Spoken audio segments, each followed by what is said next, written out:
So, David, thanks so much for joining me on the show. Introduce yourself to everybody. My name's David Lashley. I'm the common police court bailiff here in our local town and Mount Vernon, and I've been doing it for 25 plus years. My official title is Director of Security of the courthouse, but I'm just, I do a lot of court security and stuff like that. Very cool. So, your job, even though you're in the same location every day, I'm sure it changes every day, right? For sure, every day there's the cases that I see stem from divorce cases, domestic relations. I set in 24 criminal cases yesterday. Those can be from passing by checks to, I think we had involuntary manslaughter in there, it's a rape charge, to civil suits, anything over $5,000, lawsuits stemming from over $5,000. Right. So, even though you were in, I assume, one room, you've seen 24 different cases. And so that environment changes, which each of those cases, right? Things can escalate or they can completely drop back down, but you're still in one location. It's how the people use it, really, that really matters. Yeah, absolutely. I mean, you have victims that will be in there. They have a right to give their statement before the judge. And a lot of people kind of forget the defendant, his family's there, and just because they've maybe committed a heinous crime, it's still their family, and they're supporting them. So those two sides don't usually do well together Right. when you get them all like that. And then you just have regular citizens there for just watching for whatever reason.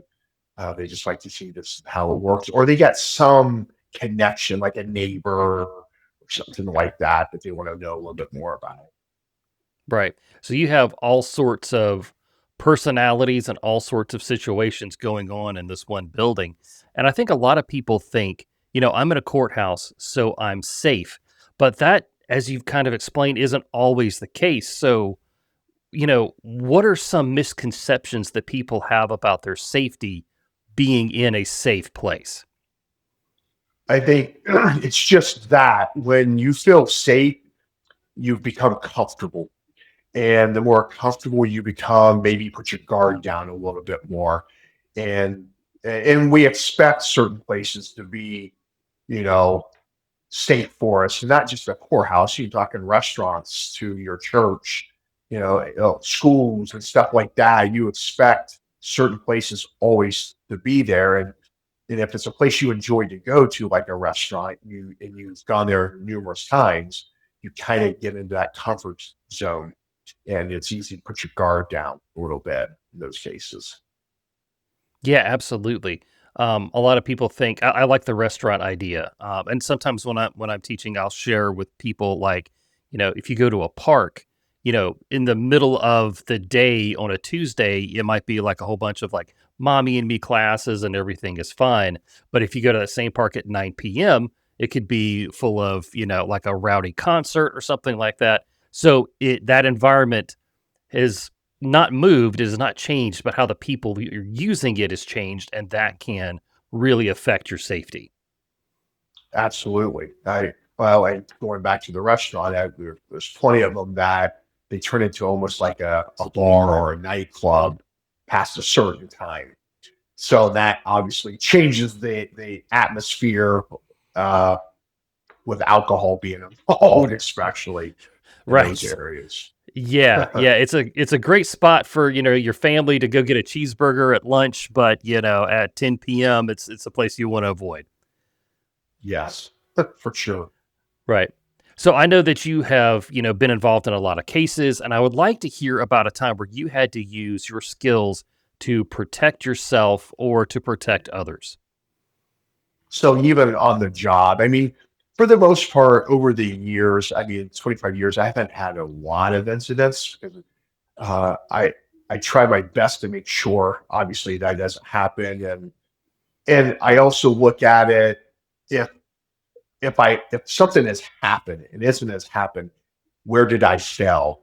And preparing for And even if I was out and about, where did I let my guard down or I fell a little bit, in the de-escalation part or anything. But at work, the one that comes to my mind is we had a trial scheduled, and where we do really good to make sure that jurors don't see any other aspects Mm, of what's going on. We want them to go in.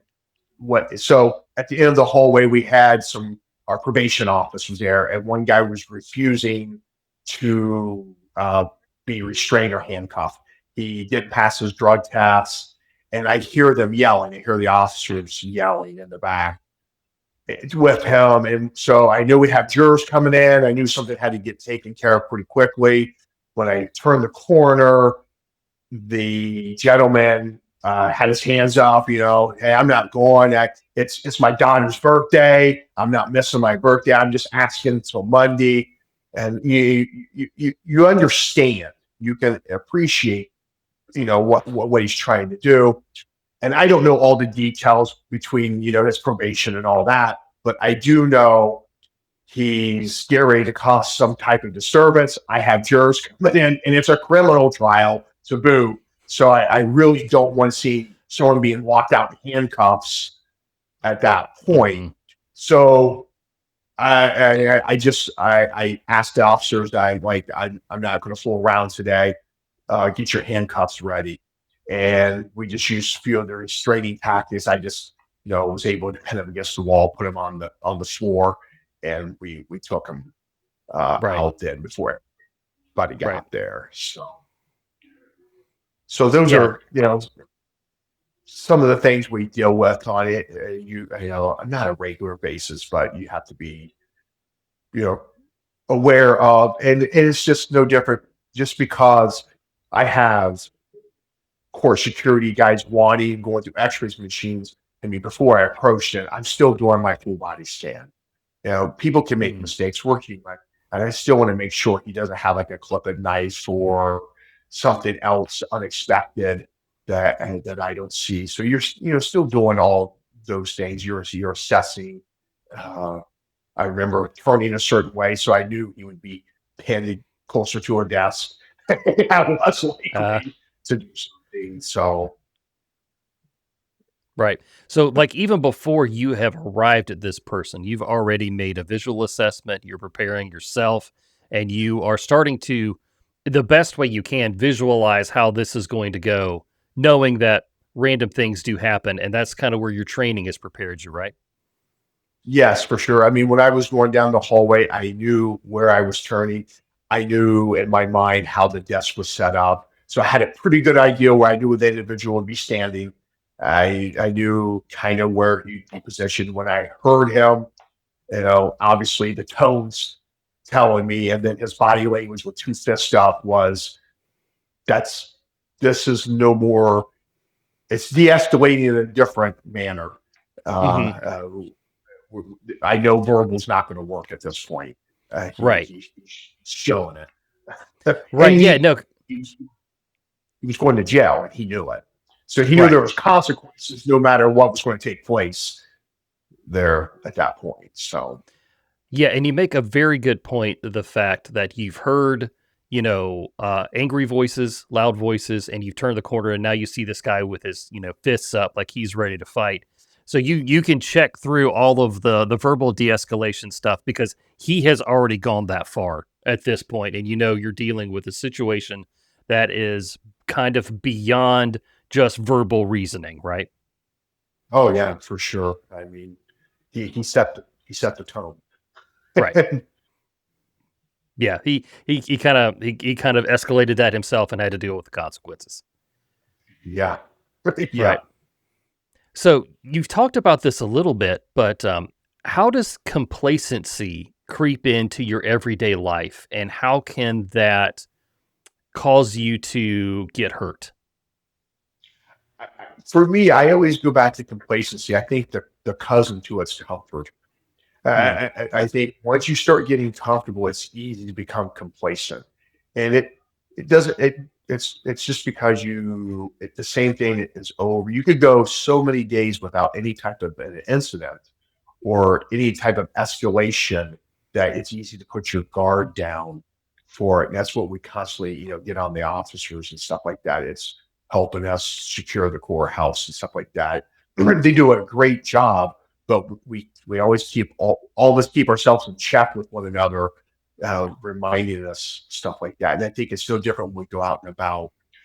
The if the more you're familiar with your community, the more comfortable you get, and especially that we have a chance to go to the same areas, the same stores, the same restaurants. So I think complacency and comfort come together, and that's where the complacency uh, kicks in with you, and I think that's what makes it a little bit more difficult Right. with that. Yeah, so you just stop paying attention. You just assume that Yeah, you rely on assumptions and you stop paying attention to what's going on around you, and that's a recipe for disaster. yeah, and it's so easy to fall into that trap. And I think the more you have, the bigger crowd you have with you becomes maybe a little easier because you have somebody with you. It's keeps you at ease, or you're comfortable with, or it distracts you a Mhm. little bit easier because of your conversation and stuff like that. Right. Fair enough. So, speaking of safe spaces, when people walk into a place that they assume is safe, like a church or a school or a courthouse, what sort of behaviors should people be noticing for them to be able to say, hey, something's not right here? I always think when you enter a place, I look at, like, when I walk into the courtroom every day, I do the same thing. I'm looking at the people like this quick scan, and what kind of stands out with me right away with it. And it's not so much, it could be what they're wearing, obviously, it could be just their actions. But the biggie for me that I look for, especially in court, is the person who's trying not to be noticed. It really kind of stands out when they're Right. really trying to feed themselves and just kind of hunkering down and behind somebody. So something that doesn't look normal with you, and it's like I 7-10 second scan of the room. I think sometimes people have a tendency to like spend too much time on each individual. And I'm not saying you shouldn't, but your initial should be Mhm. who's here and should they be here, or and if not, can you make sense of why they are, that maybe put your mind at ease a little bit more. I mean, we have the obvious stuff. Obviously, it's July, 100 degrees outside, and someone's wearing the long black long coat, winter coat. Mhm. That Mhm. those are the obvious ones. So we kind of forget about, we forget about the other things, like someone trying just to not be noticed or something. Right. It's funny how the human brain works so hard at trying to be casual and not be noticed when you have ill intent that your body is fighting itself because your hands and your feet are honest even though your brain is trying to be dishonest, and that creates an incongruency, right? Yeah, for sure. Yeah, for sure. Yeah. Um, I'm sure, you're like me. When you walk into a space, you're thinking about, okay, if something does go wrong, how do I get me and my family out of here? So, what are some of the checklist items that you have for a mental escape plan? Like I usually, I'll use like in a restaurant, for an example, with it.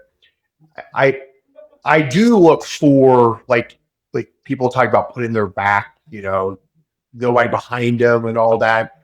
That's sort of like same aspect. I'm more worried. Exits matter to me more than anything else. Hmm. So when I Hmm. go into one, I want to see exactly what all of their exits are. I have a tendency to want to have a table close to the kitchen. I Hmm. realize people in the kitchen could be dangerous, but I know for certain there's 100% exit in that kitchen. I Yeah. know that we can leave there for sure. Most people obviously are going to head out the front door when something goes wrong. And if you have another side exit door, those are the ones where the crowd's going to go to. Hmm. And so I kind of position myself that I might give up a little bit from what's behind me, but I prefer the quickest exit for my family than anything. Hmm. I can send them as quick as anything. And those are the things I look for more when I'm starting to put like that plan together, uh, stuff and things like that. Right. And what I hear you saying is the way you came in doesn't necessarily have to be the way that you go out. And I Yeah. like that, and I like that you're also thinking about, oh, you know, if people are even aware enough to get up out of their seats and go, they're probably going to go to the front door, they're probably going to go to the side door. And you've had the forethought to think about exiting through the kitchen, which a lot of people, I would assume, don't normally think like that, right? No, and that's just like kind of human nature, like you just said, where we come in, we go out. That's just how we've been trained and taught that you do. And then especially chaos, it's our brain's not operating as well as it should be. So you head to where you started from, and I Right. think that's you just got to kind of look at some other avenues or something like that. I mean, it's I always think about like in the movie theater, we know that there's two exits at Hmm. the very front, but how many people really ever use those? Yeah, Hmm. everybody still always goes out the same way. There's nothing that says we have to go back to the lobby. Yeah, Right. Right. we can Yeah. exit at the very front and get out probably quicker. Hmm. It's the way we chose, but it's a habit. It becomes Right. just you know Yeah, there was somebody a whole lot smarter than me who made the connection that between, a panicked group of people don't act that dissimilarly to a panicked group of cattle that will all yeah just kind of like group think together all of a sudden and will run whichever way that we feel like we're supposed to run. And I think that's funny, but also like that's just kind of like how our primal brains work. And that's going to be, like you said, what kicks in a panic.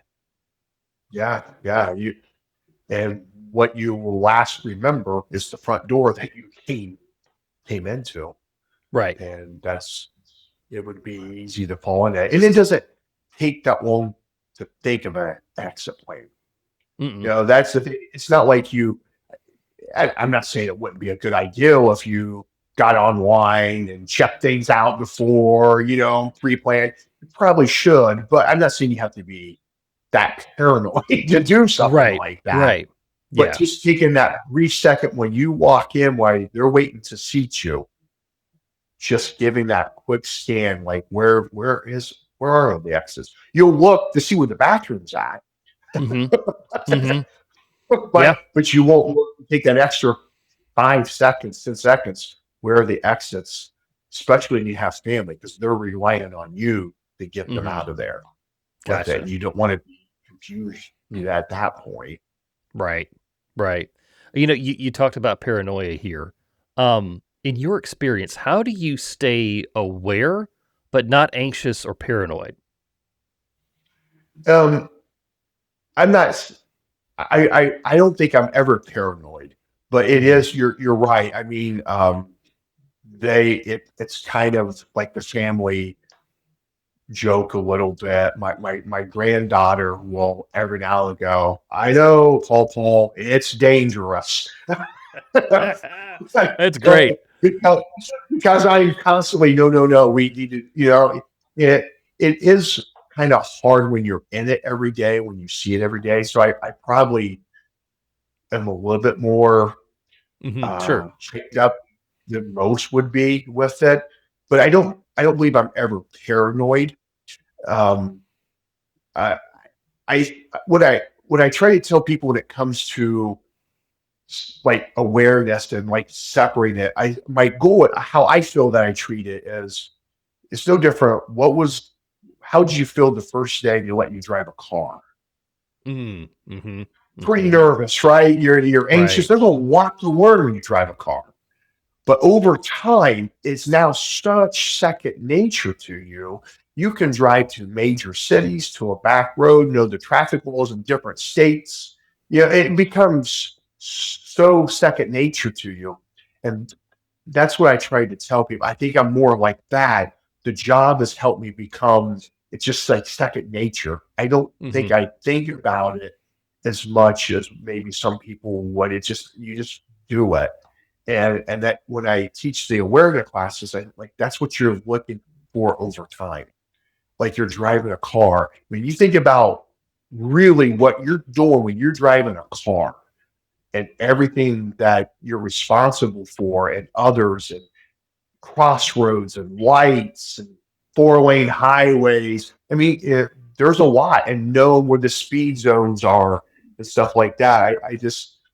That's your goal is to get to that point where awareness and that. So then, to me, it's not paranoia at all. Hmm. It's just a way with Right. that.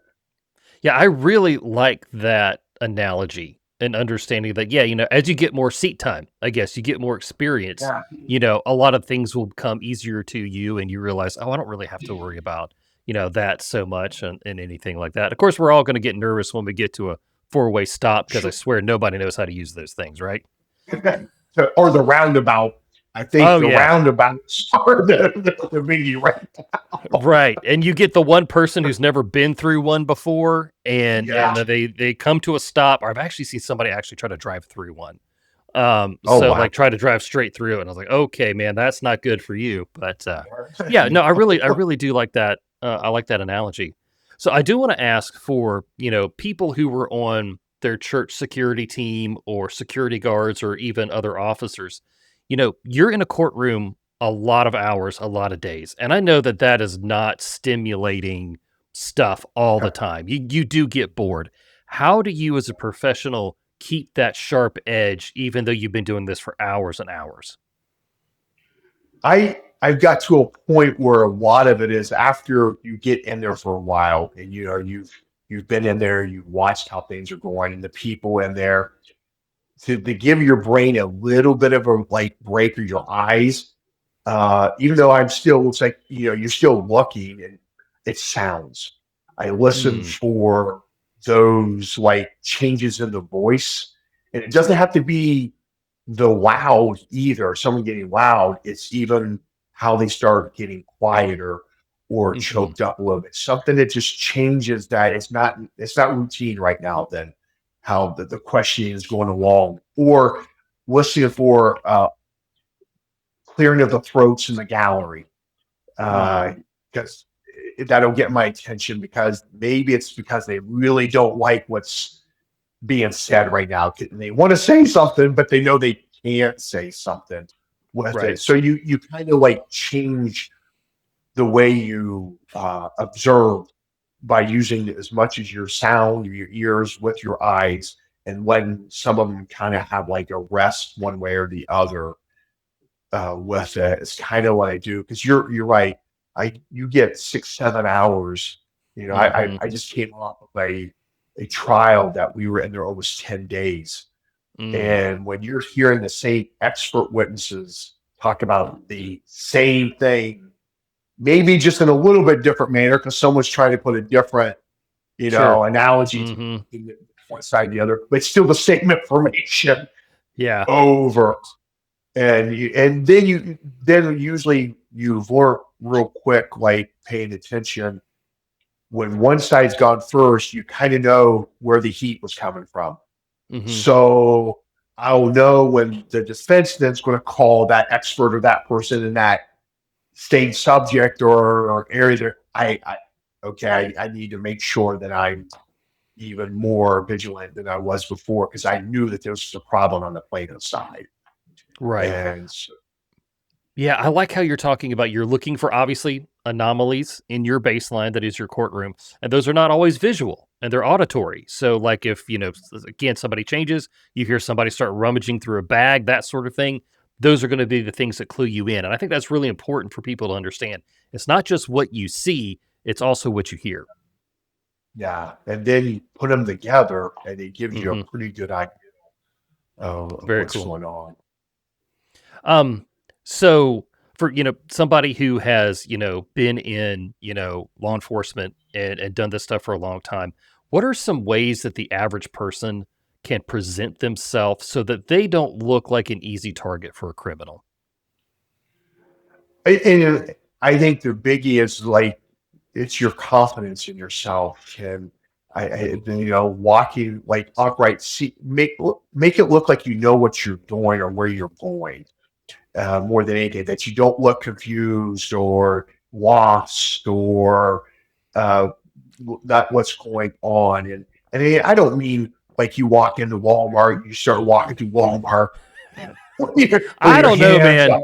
Sometimes walking through Walmart with your fists up's a good idea, but I get what you're saying. I do. But I think it's a lot of stuff like that and I've even heard it. I mean, I've heard uh, guys apologize, and I've heard POs talk to the guys who've been charged with assaults and sexual assaults. Why did you pick them? And she wasn't paying attention. Like Mm, she didn't see me coming.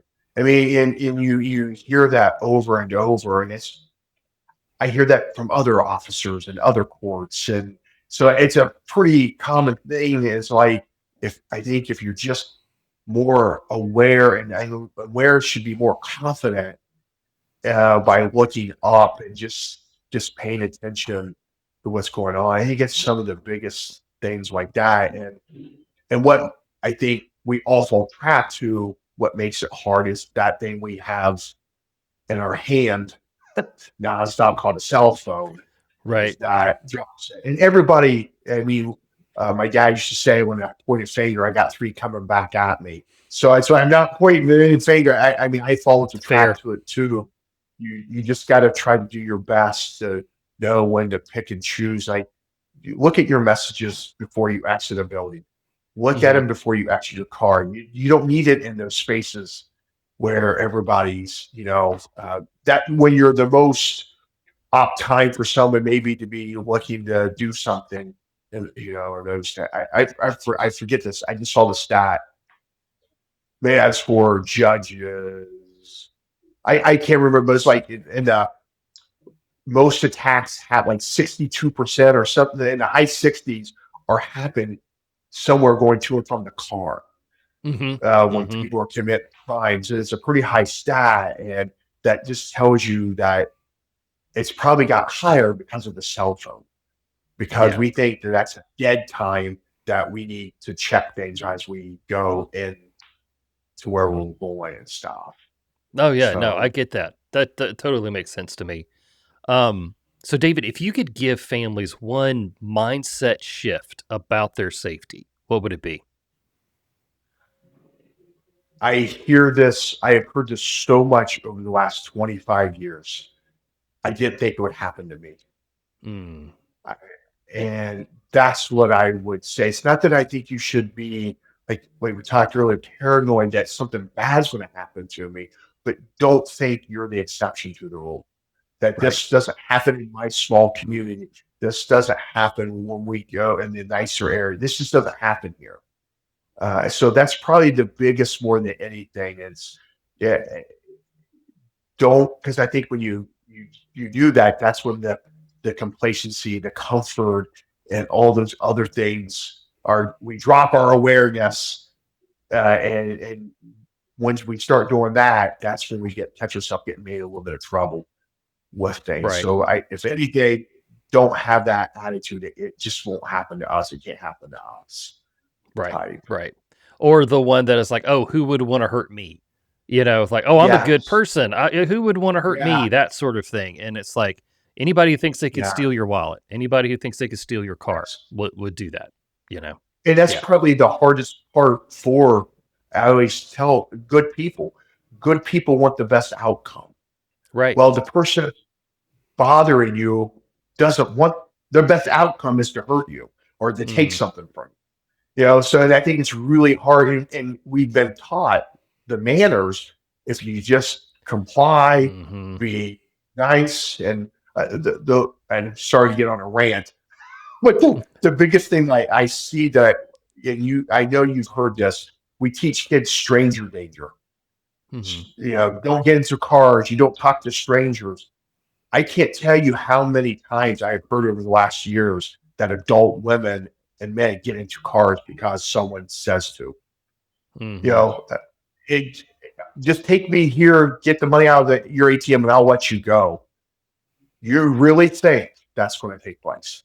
Right. But you would tell your teenage daughter, any kid, for no reason whatsoever, get into that vehicle. And I think those are the things that's the stuff um, that always it can't happen to you. So Right. don't play that. But Gotcha.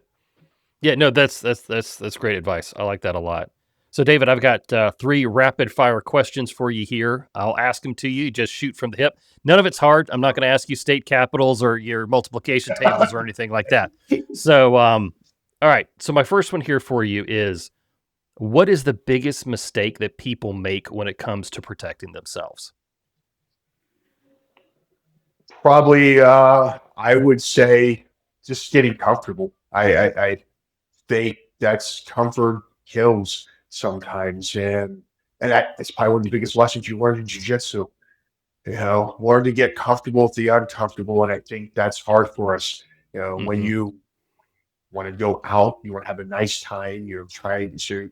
It's just so easy to put your guard down. So I'd say comfort. Very cool. Um, what is one habit that you think makes people safer? Um, I would preparedness, as in where you're trapped, if it's an unfamiliar area, you're going to a concert, just check out and see. There's so much information out there where the parking garages are, and if they're in certain areas that have a Hmm. higher crime and stuff like that, it doesn't take long. If you'll spend 20 minutes looking at restaurants to go eat out, take 5 or 10 more minutes to see the area that you're going to. So probably just a little bit more preparedness. And that's a big part of what I do every day, preparing for the day anyway. So That's good. I like that one. All right. So, my last question for you: what is your choice for a non lethal self defense tool? ugh, right now, I'll say a tactical flashlight and get a Okay. good one. Okay. Um, I was amazed a few years back when I went to the trainings and going to trainings of it. And when I went to a concert just with my wife not too long ago, about a year ago, I noticed uh, they took everything from a lot of people, but they didn't take a cane and they didn't take a flashlight. Hmm. That's a thing. And I thought that was very interesting. What it, obviously you can't take, if you're concealed carry state or whatever, you Right. can't take Right. that stuff. These places and knives and pepper spray, they'll take all those things. So and you can use a flashlight for more than just shining the light in the eyes, which I was at awe on how that will blind you even in broad daylight if you get the right kind and the right ones with it. Because you're just trying to buy time.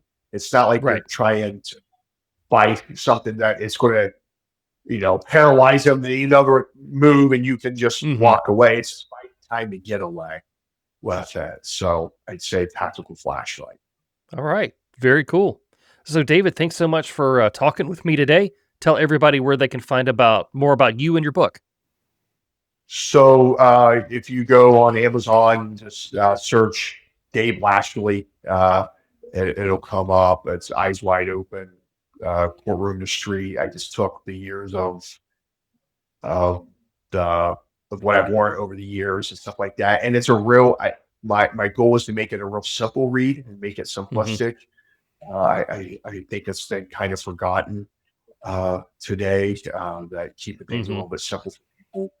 And LashleyTrainingCenter.com is my son owns the gym, but I just teach all the classes out of it, and we do a lot of things like give away a lot of free courses and different things like that for people. So That is very cool. Well, David, thank you so much for hanging out with me today. I appreciate what you're doing, man. Best of luck in the future. thank you. I really appreciate you letting me be on your podcast.